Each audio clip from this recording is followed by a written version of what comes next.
বন্ধুরা, আজকে তোমাদের সঙ্গে একটা কবিতা শেয়ার করব। আর প্রথমবার কোনো কবিতা আমি শেয়ার করছি ফেসবুকে।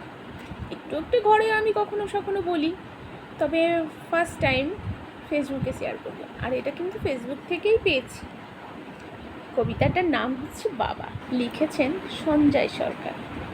যেদিন আমি ছোট্ট ছিলাম, যুবক ছিলেন বাবা, সেদিন আসবে ফিরে, চাই কি আজ তা ভাবা। বাবার কাছেই হাঁটতে শেখা, শিখি চলা বলা, সারাটা দিন কাটতো আমার জড়িয়ে তার গলা। বাবার হাতেই হাতে খড়ি, প্রথম পড়ালেখা, বিশ্বটাকে প্রথম আমার বাবার চোখেই দেখা।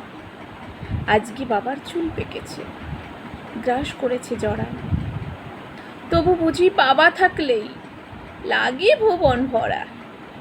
বাবা এখন চশমা পরেন, পার করেছেন ৮০, আজও তাকে আগের মতোই অনেক ভালোবাসি।